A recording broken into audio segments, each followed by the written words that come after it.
Shalom, haleluya. Kembali lagi di tahun baru yang indah ini, kita boleh ada semua karena kemurahan Tuhan. Amin. Tema firman Tuhan di hari ini, siapa cepat dia dapat. Haleluya. Saudaraku, di tahun yang baru ini, kita tidak boleh bergerak, kita tidak boleh bertindak, dan tidak boleh seperti di tahun-tahun yang lalu. Tetapi di tahun ini kita harus ada kemajuan di dalam mengiring akan Tuhan. Kita harus bergerak cepat untuk memperoleh janji Tuhan dalam hidup kita. Amin. Kita harus bergerak semakin maju untuk meraih janji-janji Tuhan dalam hidup kita, saudaraku. Kita tidak boleh berjalan santai di tengah-tengah kesetiaan kita dengan Tuhan. Tetapi kita harus ada usaha, harus ada kerja keras, harus ada kerinduan di hati kita, kerinduan di pikiran kita untuk, saudaraku, melihat janji Allah, janji Tuhan, melihat keberkatan daripada Tuhan menjadi bagian kita. Saudaraku, seperti tema yang baru saja saya sampaikan, yaitu siapa cepat dia dapat. Di dalam Injil Yohanes, saudaraku, pasal 5, di sini ada sebuah kisah nyata, saudaraku, yang terjadi di saat Yesus masih ada di dunia ini, saudaraku, melakukan pelayanannya. Ada satu peristiwa yang terjadi di mana di satu tempat di kolam yang bernama Bethesda, saudaraku. Di kolam ini sewaktu-waktu ada malaikat Tuhan yang menggoncangkan air yang ada di kolam ini, dan Alkitab mencatat seperti ini.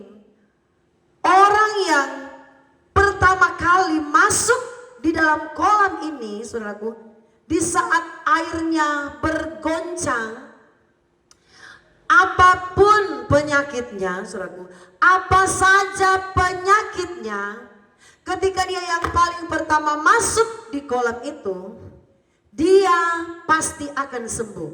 Sembuh, saudaraku, kata firman Tuhan. Dan mari kita akan melihat bersama-sama ayat tersebut, saudaraku. Saya baca untuk kita semua.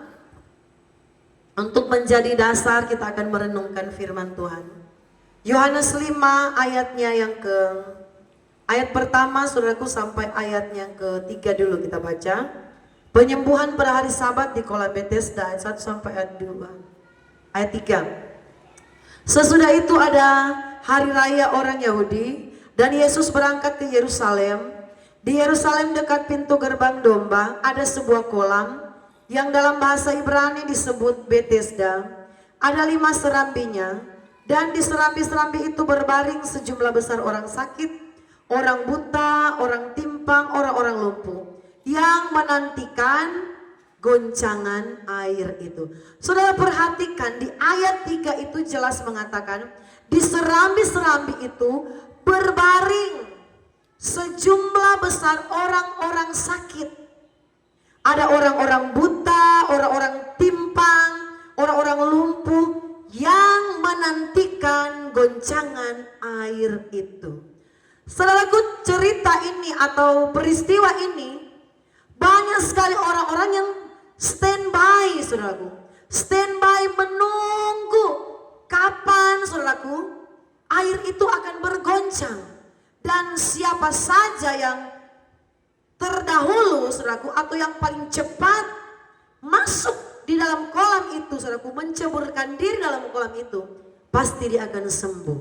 Saudara bayangkan ini adalah adalah satu tantangan ya, saudaraku. Tantangan yang besar bagi orang-orang sakit ini. Karena apa? Untuk mencapai kesembuhan, untuk masuk di dalam air di kolam Bethesda itu tidaklah gampang. Karena Alkitab mencatat ayat 3, orang-orang yang sakit, saudaraku, pada waktu itu, saudara perhatikan, ada orang-orang buta, amin. Ada orang-orang timpang, ada orang-orang lumpuh. Saudara bisa bayangkan, bagaimana mereka harus melawan situasi, melawan keadaan yang mereka alami, sakit mereka, untuk mereka berusaha, saudaraku, untuk mereka bertindak dengan cepat masuk di dalam kolam itu. Dan hal itu tidak gampang, saudaraku. Mengapa tidak gampang? Karena orang-orang yang sakit itu orang buta, orang timpang, orang lumpuh. Coba saudara bayangkan kalau orang lumpuh, bagaimana mungkin saudaraku dia akan merayap, bagaimana mungkin dia akan berusaha untuk menceburkan diri, sedangkan mereka lumpuh. Bahkan orang buta, bagaimana dia akan melihat, saudaraku, air itu bergoncang, matanya dalam keadaan buta. Jadi saudaraku, situasi ini adalah situasi yang menjadi satu tantangan bagi mereka, situasi yang berat dan tidak mudah. Tetapi Alkitab mencatat dengan jelas di sini, saudaraku. Di sana di ayat yang ketiga, dan di serambi itu berbaring sejumlah besar orang sakit. Walaupun keadaan mereka, saudaraku, sebenarnya sangat sulit untuk memperoleh kesembuhan, tetapi mereka berusaha untuk menantikan kesembuhan melalui goncangan air yang ada di kolam itu. Mereka berusaha walaupun di tengah-tengah keterbatasan mereka, saudaraku, dengan sakit penyakit yang mereka alami, tetapi mereka tidak berputus pengharapan untuk menantikan, saudaraku, kapan air ini akan bergoncang dan kami akan masuk di dalam kolam itu sehingga sembuh.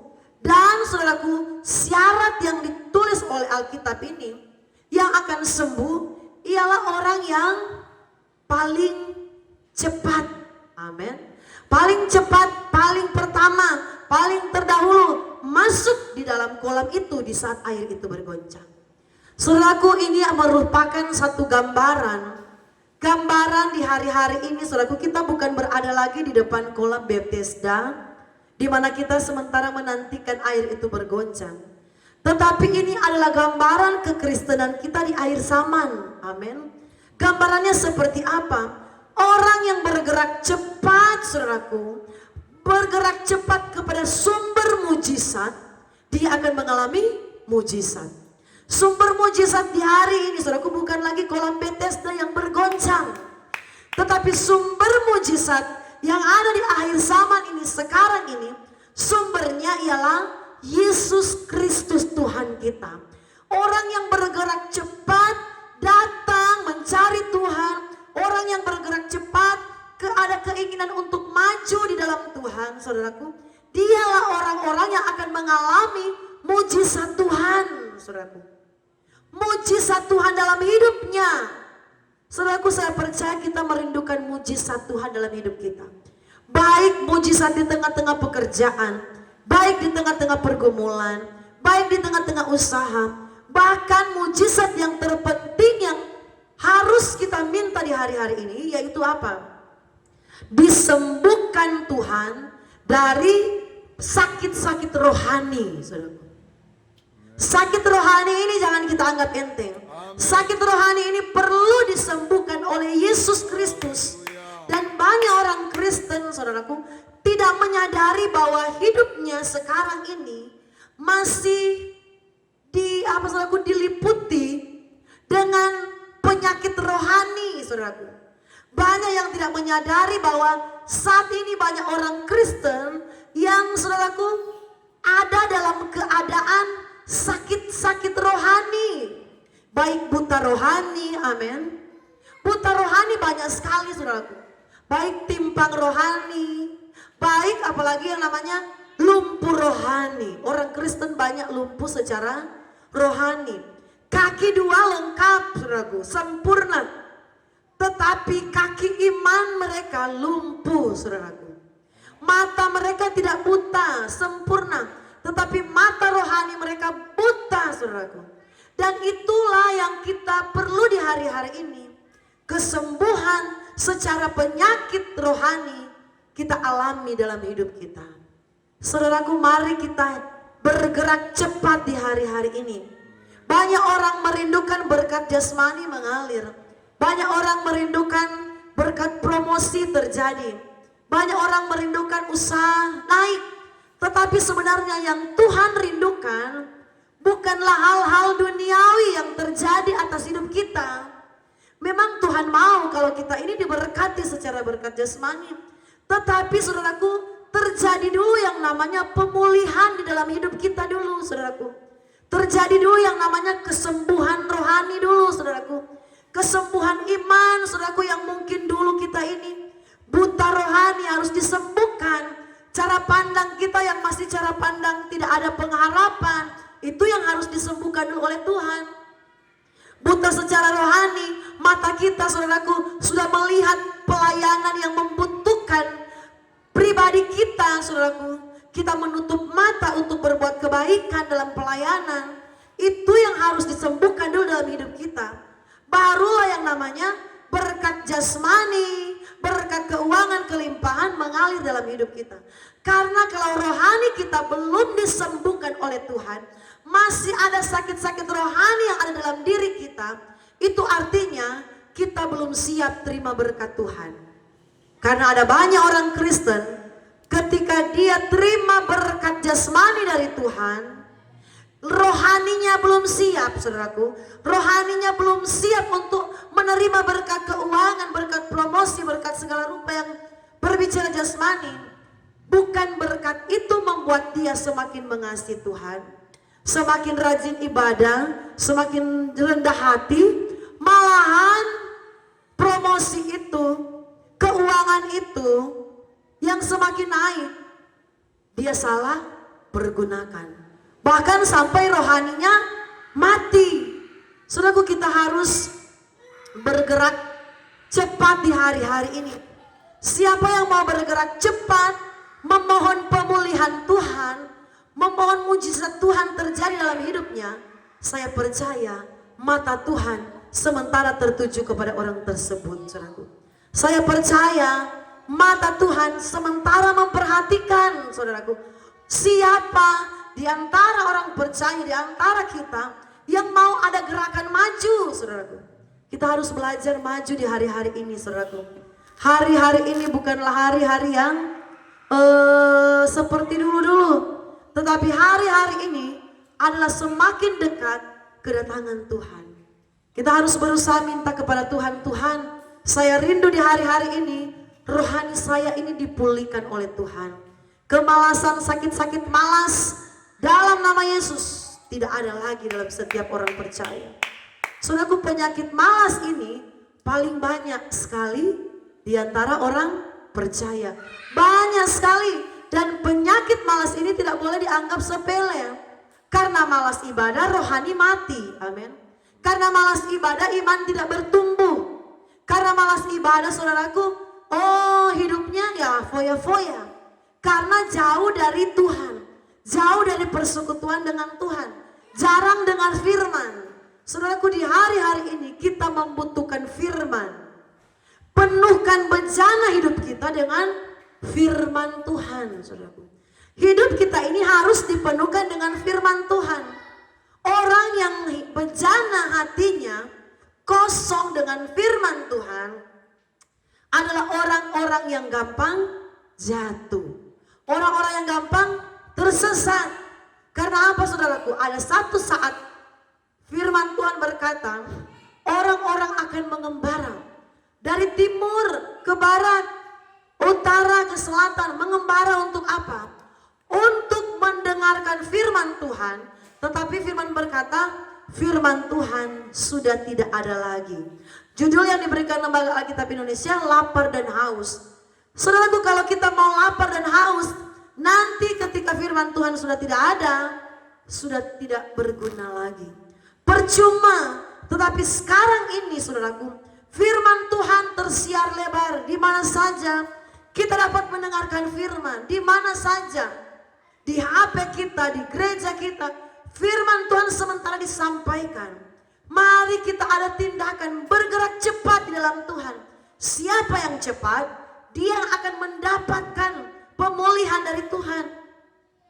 Siapa cepat, dia akan mendapatkan keberkatan dari Tuhan.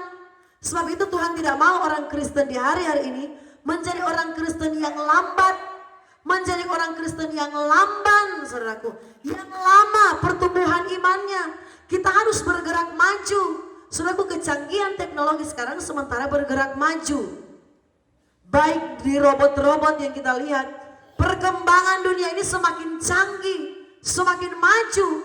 Baru kita orang Kristen, rohaninya bukan tambah maju, tetapi tambah merosot, tambah menurun. Firman Tuhan di sini dikatakan, saudaraku, kalau kita baca ayat yang keempat,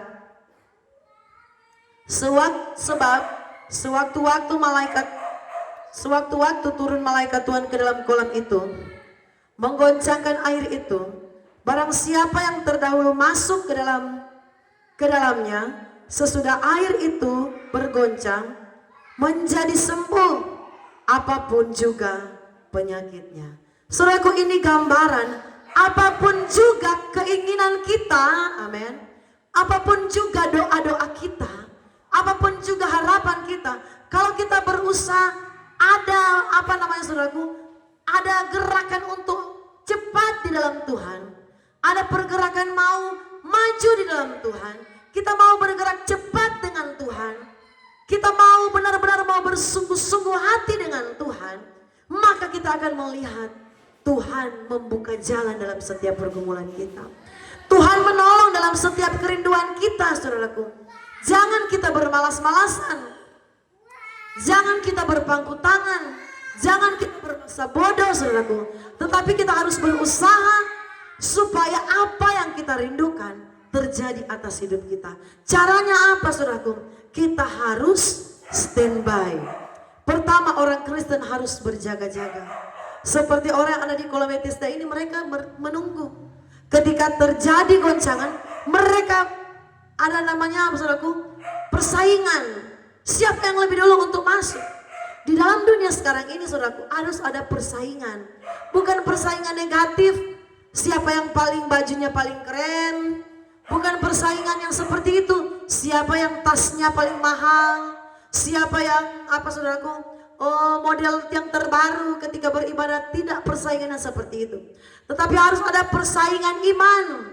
Persaingan yang namanya dia itu ya baru kenal Tuhan, dia sudah luar biasa dengan Tuhan, rajin ibadah, setia dengan Tuhan, ada buah-buah kebenaran dalam kehidupannya, ada kasih, ada buah-buah roh. Sedangkan saya yang sudah lama mengenal Tuhan, kok saya begini-begini saja ya. Kita harus membuka cara pandang yang seperti itu, supaya kita ada kemajuan di dalam mengiring akan Tuhan. Orang yang merindukan ada kemajuan di dalam pengiringan kepada Tuhan, tidak mungkin Tuhan tidak mau kalau ada kemajuan dalam ekonominya, dalam usahanya, dalam pekerjaannya. Tuhan tidak mau memberkati besar orang Kristen yang malas, saudaraku, malas beribadah, malas berdoa, tidak mau bergerak untuk mencari Tuhan, saudaraku. Tetapi Tuhan memperhatikan dan Tuhan siap memberkati orang Kristen yang mau ada kemajuan rohani, yang mau cepat bergerak di dalam Tuhan, cepat eksekusi firman Tuhan. Ketika kita dengar firman Tuhan, mari belajar kita cepat untuk merespon. Iya, firman berkata kita harus begini. Respon dengan baik, saudaraku. Dengar dan lakukan. Supaya apa? Supaya mujizat yang belum pernah saudara alami, boleh saudara alami di tahun 2025 ini. Saudaraku, mendekat kedatangan Tuhan, gereja Tuhan itu semakin menuju kepada kesempurnaan. Tuhan sementara mencari orang-orang yang rindu untuk mengasihi Dia. Tuhan sementara menunggu siapa yang rindu mau mengenal Dia. Tuhan sementara mencari siapa yang mau benar-benar setulus hati dengan Dia. Tuhan sementara menanti siapa yang mau benar-benar sungguh-sungguh mau mengandalkan Dia. Dan Tuhan akan memberikan mujizatnya dalam hidupnya. Saudaraku, mujizat itu tidak akan terjadi, pertolongan Tuhan tidak akan terjadi kalau kita hanya duduk diam. Amin. Mujizat tidak akan terjadi kalau kita hanya berpangku tangan. Tidak ada sesuatu yang kita buat, saudaraku. Kita akan ketinggalan, saudaraku. Kita akan ketinggalan dalam hal iman dengan Tuhan. Kita akan ketinggalan dalam hal berkat. Orang lain hidupnya semakin diberkati, kita biasa-biasa. Mengapa, saudaraku, biasa-biasa? Karena pengiringan kita dengan Tuhan, pengiringan yang biasa-biasa. Tetapi kita harus rubah. Di 2025 ini kita harus lebih lagi di dalam Tuhan. Lebih dalam lagi ku rindu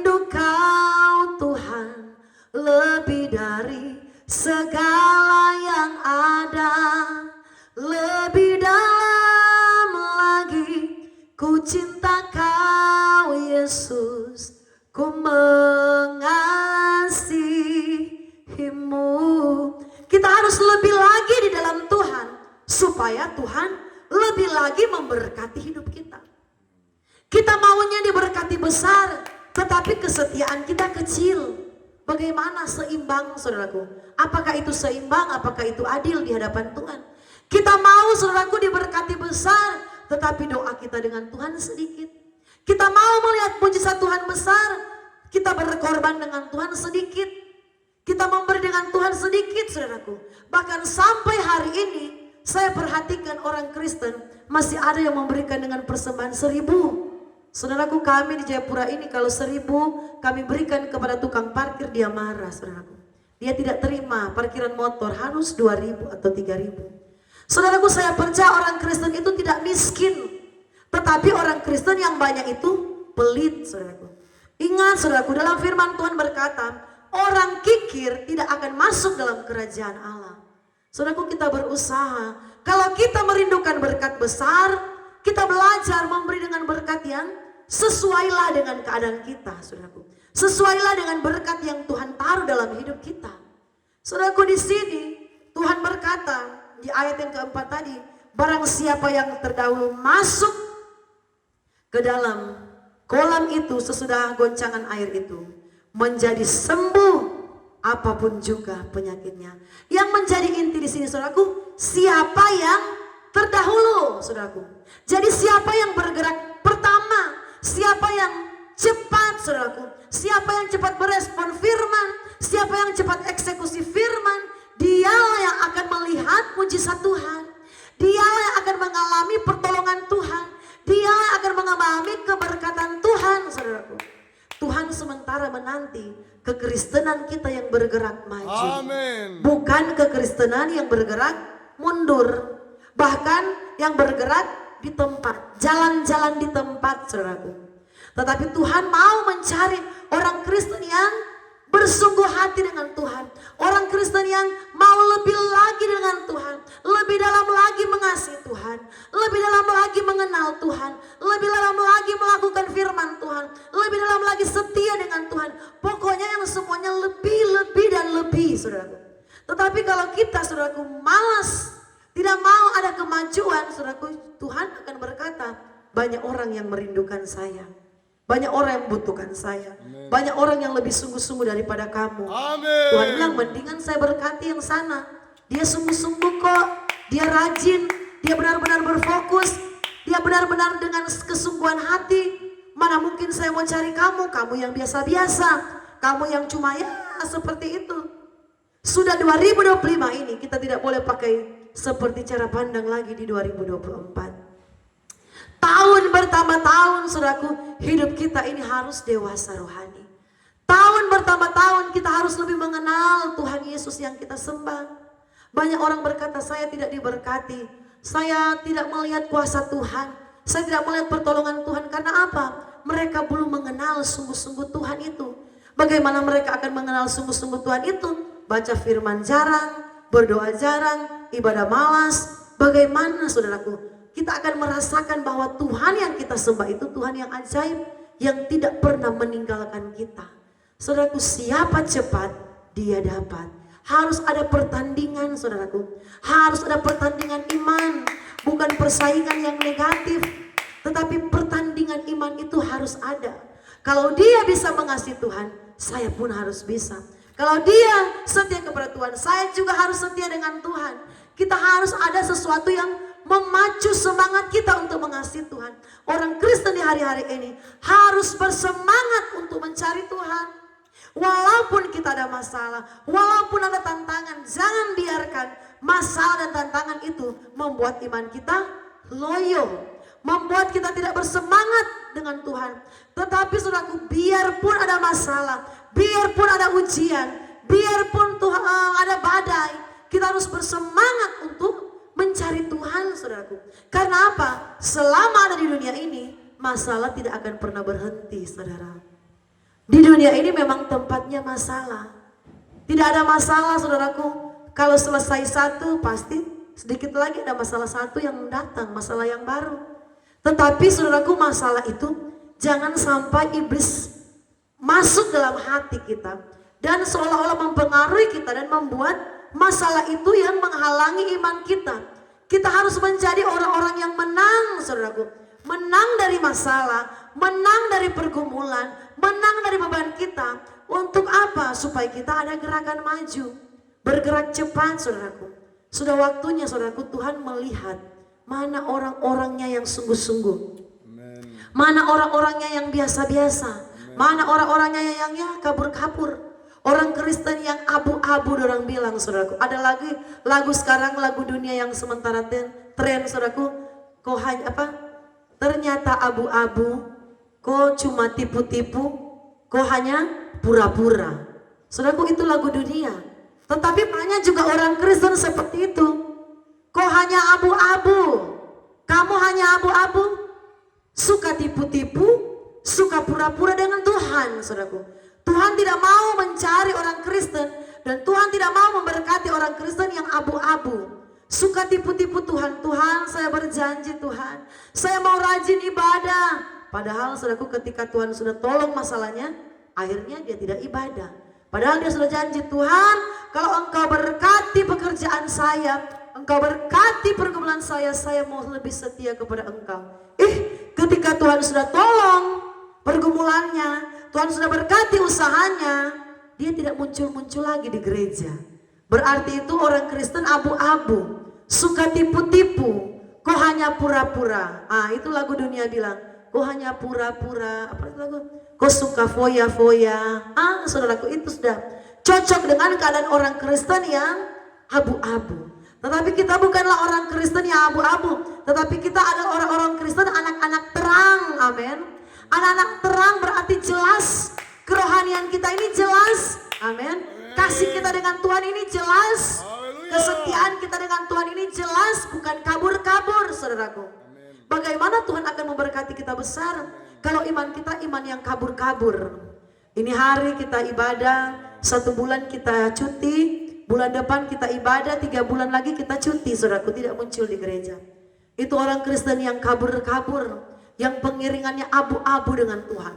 Tetapi Tuhan tidak mau melihat kekristenan kita yang seperti itu. Kekristenan kita harus jelas di hadapan Tuhan. Tuhan bilang, oh ini benar-benar dia adalah anak-anak terang. Amen. Benar, ini kekristenan yang jelas. Menjadi orang Kristen yang sungguh-sungguh, yang berkualitas. Kita harus menjadi orang Kristen yang berkualitas di hadapan Tuhan. Harus, saudaraku. Tidak boleh tidak, kalau kita masih tetap dalam keadaan yang lama, ya jangan salahkan Tuhan kalau kita belum diberkati sampai saat ini. Tetapi kalau kita mau sungguh-sungguh dengan Tuhan, saudaraku, saya percaya orang yang terdahulu masuk, saudaraku, orang yang terdahulu dekat dengan Tuhan, ada berpacu, saudaraku, ada berpacu, oh saya mau dekat dengan Tuhan, sungguh-sungguh dengan Tuhan. Saya percaya dia akan melihat mujizat Allah dalam hidupnya. Rohaninya akan diubahkan. Yang dahulunya malas, dia diubahkan Tuhan. Yang dulunya dia lumpuh secara rohani, tidak bisa berjalan, jarang cari Tuhan. Sekarang dia paling tidak terlambat datang di ibadah, saudaraku. Ada perubahan 180 derajat, ada perubahan yang terjadi. Ini yang Tuhan rindukan. Kita harus berubah, saudaraku. Harus ada gerakan maju, ada tindakan cepat supaya apa? Tuhan juga bergerak cepat dalam hidup kita. Kalau kita bergerak cepat, Tuhan bergerak cepat untuk memberkati kita. Kalau kita berdiam saja, ya jangan salahkan Tuhan. Kalau sampai hari ini sepertinya Tuhan berdiam atas hidup kita. Karena apa? Apa yang kita tabur, itu yang kita tuai. Apa yang kita lakukan, ya Tuhan juga, ya seperti itu, saudaraku. Seperti yang kita lakukan dengan Tuhan. Saudaraku yang diberkati oleh Tuhan, siapa cepat, dia yang dapat. Siapa yang bergerak cepat, dia akan menerima berkat Tuhan. Saudaraku, mari kita berpacu di dalam Tuhan di 2025 ini. Kita lebih semangat lagi di dalam Tuhan. Kita lebih bersungguh-sungguh lagi dalam Tuhan. Supaya Tuhan lebih lagi mencurahkan kasih-Nya, mencurahkan kuasa-Nya, mencurahkan pertolongan-Nya atas hidup kita. Karena Tuhan menilai hati kita, Tuhan menilai tindakan kita, Tuhan menilai respon kita yang sungguh-sungguh mau mengasihi Tuhan. Puji nama Tuhan, saya akhiri khotbah di saat ini. Saya rindu untuk berdoa bagi saudara pemirsa sekalian yang ada di rumah, yang selalu setia menyaksikan khotbah, siaran khotbah kami di YouTube ini. Mari kita berdoa. Kami bersyukur kepadamu Tuhan. Kami boleh ada di tahun yang baru karena kemurahan-Mu, karena kesetiaan Tuhan yang Kau berikan atas hidup kami. Hamba-Mu berdoa bagi semua pemirsa yang ada di rumah, yang menyaksikan siaran YouTube ini Tuhan. Mari Allah memberkati, terutama berkat rohani mengalir, kesetiaan boleh bertambah-tambah, roh yang mengasihi Tuhan boleh terlihat dalam hidup kami. Ada perubahan yang dulunya kami malas, di hari-hari ini kami boleh setia kepada Tuhan. Yang dulunya Tuhan kami bimbang, kami ragu dengan kuasa Tuhan, di hari-hari ini iman kami semakin dikuatkan, semakin diteguhkan dalam Tuhan. Yang dulunya Tuhan kami berputus asa, kami yang dahulu tidak berpengharapan kepada Tuhan, di hari-hari ini iman kami bangkit di dalam Tuhan. Kami berpengharapan dalam Tuhan, kami lebih maju dalam Tuhan, supaya apa yang menjadi doa dan kerinduan kami dan pergumulan kami, Tuhan Yesus yang akan menjawab.